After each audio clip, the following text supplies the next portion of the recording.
Hello and welcome again back to Football Hotbed TV. I'm Brandon O'Doy, and we are at FIU Pitbull Stadium here in the great city of Miami, Florida. This is the Florida High School Athletic Association State Championship Finals for football. And all of the teams that have made it here have had their own various journeys, ups, downs, but they did enough to get to this point to be able to lay claim to a state title. And so we look forward to all of the teams who travel from near and far to play in these championships. And boy, do we have some exciting matchups. It starts with 1A, Chaminade Madonna going for 7 consecutive state championship, 4th in a row. Head coach Damon Jones is trying to take care of business.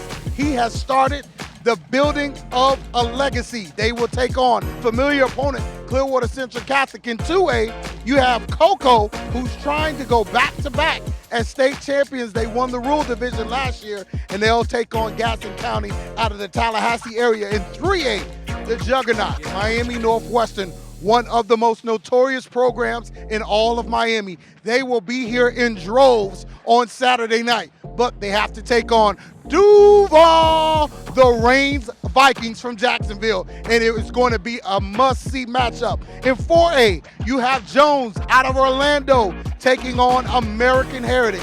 2 storied programs, both trying to look for their first state championship in quite some time. American Heritage hasn't won a state championship since the COVID year, and they dropped one a few years ago to Miami Central, right up the road in Drive Pink Stadium. Jones looking for their second appearance here at the state championship, trying to take one home. Lost to Miami Central, Miami Northwestern rather, all the way back during the COVID years. And in 5A, St. Thomas Aquinas and Lakeland. This is a get-back game for the Raiders. They're trying to come back and appease the loss that they had to these very Lakeland Dreadnoughts several years ago when DeMarcus Bowman ran for almost 200 yards on the Raiders. And in 6A, you have Osceola, Kissimmee Osceola, taking on the new upstart West Boca Raton. These West Boca guys got their way in here to the state championship. Credit to their coach who got them here in just 3 short years of building that program. Last year was their very first time getting all the way to the playoffs. And then in 7A, the finale, Venice takes on Lake Mary. Venice, of course, a storied program in this great state. So make sure you stay tuned to Football Hotbed for all the action and get ready for the kickoff of these state championships for 2024. Right now, I'm Brandon O'Doy, getting things started here in Pitbull Stadium. It's a hotbed world. Let's go to the action.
right, final score 42-7. Chaminade Madonna takes down Clearwater Central Catholic, third consecutive year. I want to bring in my former colleague and friend, Marcus Benjamin, now Canes County Rivals.com.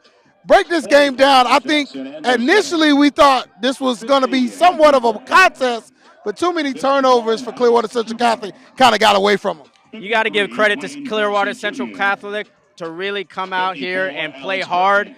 But you can see that Chaminade just has superior athletes, and they just kind of wore them down throughout this game. And you kind of saw that in a little bit in the first half, but they really kind of took over in the second half, which you kind of knew. You kind of felt like Chaminade was just kind of take over because they're the one with the 4- and 5-star guys. Clearwater Central Catholic, got to give them a lot of credit for playing great team football, but just not enough talent to really kind of beat a team like Chaminade Madonna, who's now won their 4th straight state championship. Yeah, 4th straight title, 7th of 9 attempts by Coach Damon Jones. But this year for Chaminade didn't start off kind of glorious. They took some very notable losses early on, particularly to Blanchile, and everybody was thinking, is this the end of the dynasty for Chaminade? Next thing you know, they go on this big winning streak. How did they turn it around, Marcus?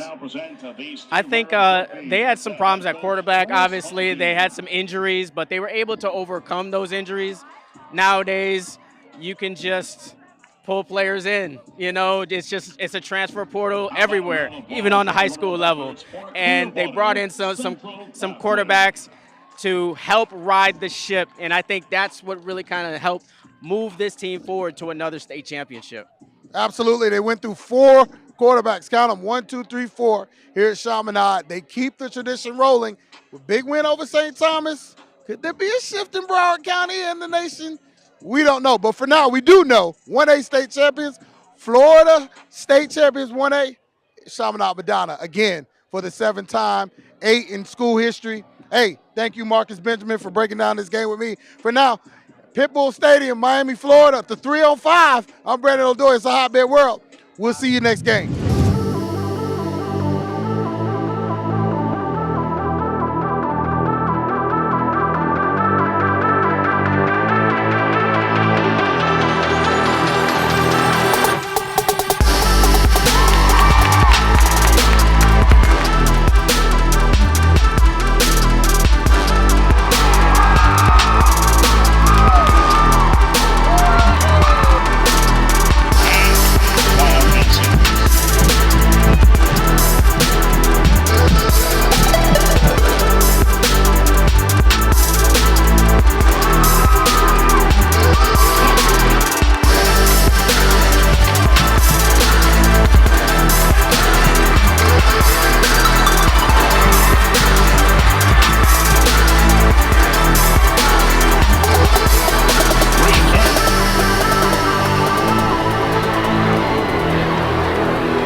what the defense does us.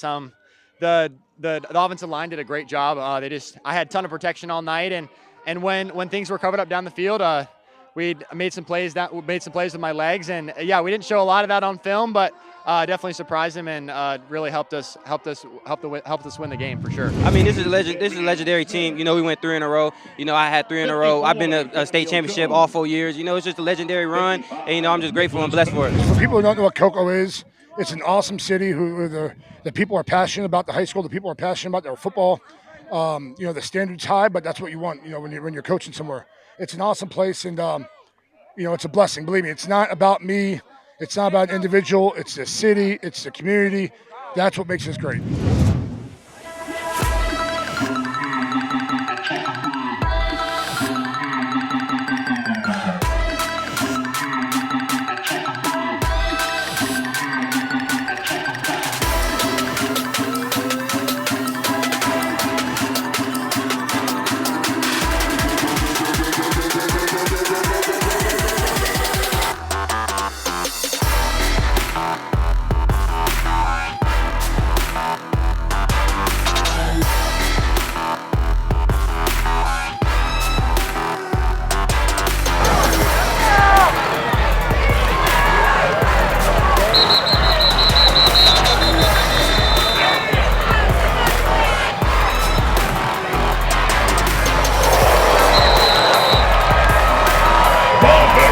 Number 21, Darius Washington.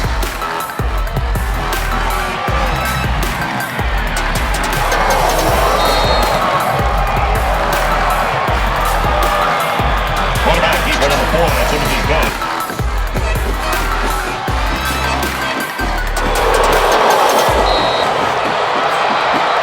Pass is complete, number 23, Darius Washington.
Oh, yeah, definitely, man. I heard NFL players, just because you play in the NFL, you can't coach.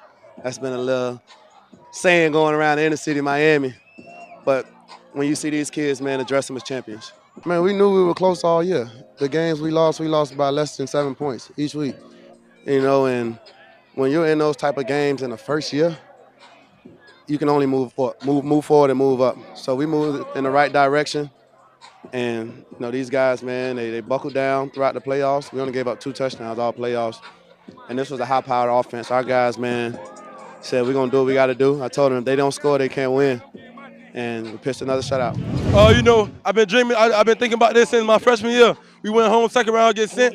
I came out the next year thinking I was gonna get it. We fell short. We didn't make the playoffs. I made sure this year we was gonna bounce back and get us one. It felt great. Coach Teddy always made sure that we know it was always gonna be adversity to fight back. We weren't gonna go undefeated our first year. We was gonna have a little adversity, and we was gonna make sure we bounce back. This team is real young. A lot of guys come back. Definitely. What do you think about for the future? We definitely winning again next year. I said it here first.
honestly, I just had to keep my composure. We've been battling adversity all year. So, I know what it felt like, when them boys was trying to make a comeback. But, we just had to keep doing our thing. And honestly, I just went out there and I just ran the ball. And, the coaches, they trusted me. And, all glory to God, really.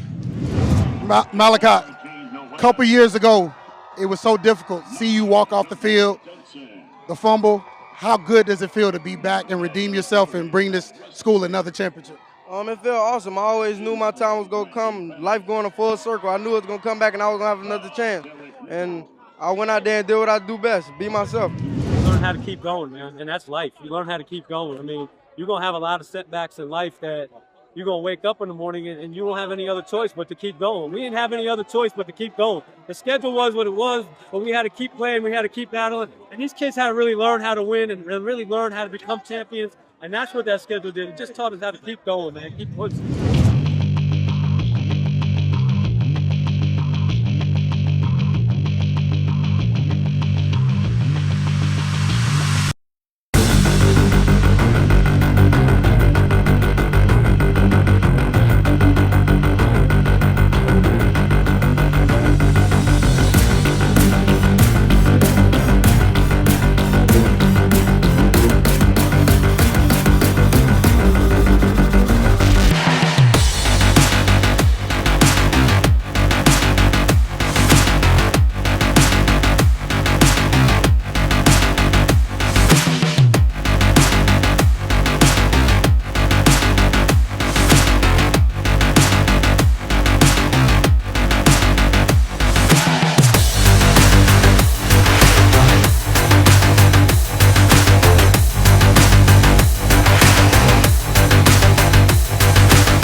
Counted out all year, and like losing 3 games, that's hard for a team to shake back and win every game. Like moving, like putting the past in the past, moving forward, and just like playing the next game, not worry about the games we lost, and just winning states. That's it. We knew we was gonna beat them, but it was how we was gonna beat them this time.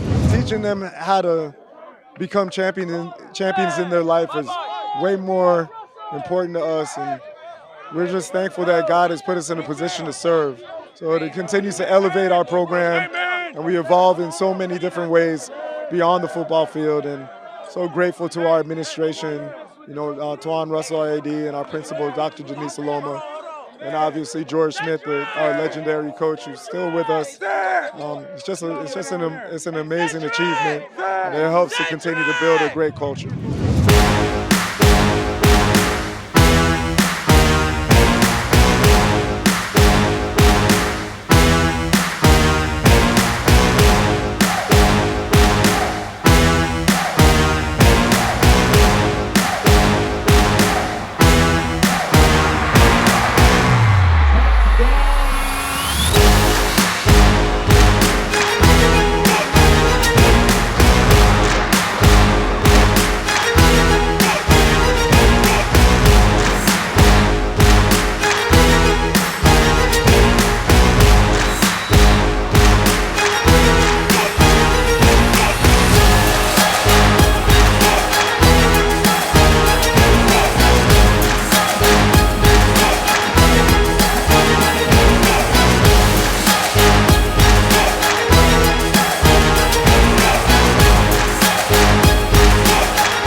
when you get great kids like this and you have support like this. I mean, you see the community rally behind us, and they've done it the last 3 years, and it's all the credit in the world to the kids first. Man, they found a way to get it done, and we knew 3 years ago if we worked like we thought we would work and like we've done, we'd have a chance to be here right now.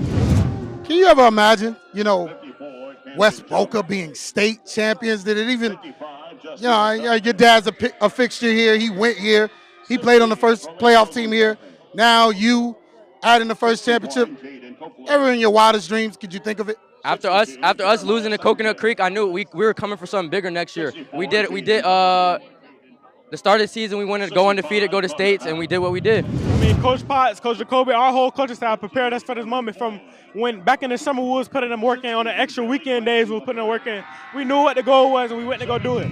And that's not even half the guys, man. I played with most of these guys since 11, 12, even 9U. I went to middle school with our MVP, Mark Hannaford, you know what I mean? Just a tight-knit group. I don't think there's a lot of groups as tight-knit as us. I was born in West Boca Medical Center. Now I play for West Boca High School, and I just won a state championship. It's just a full circle moment, and I'm beyond proud and thankful for everybody that contributed to this win.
this one feels like the sweetest, to be honest with you. Just the last 2 years of coming up short, and man, just happy for these kids and happy for this community that's been through those last 2 years. And like I said, this feels like the sweetest one.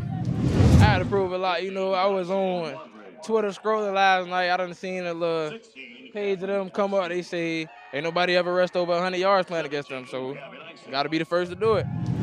Listen, man, I'm glad to finish my high school career off with a bang. Come out here with my brothers and execute what we're supposed to do. Yeah, man, we had a heck of a schedule, and like you said, we had to battle each and every week against some really good football teams, and our kids stayed focused one at a time, and we were lucky enough to stay healthy during those battles, and get here to this Saturday and be able to get it done and finish the deal.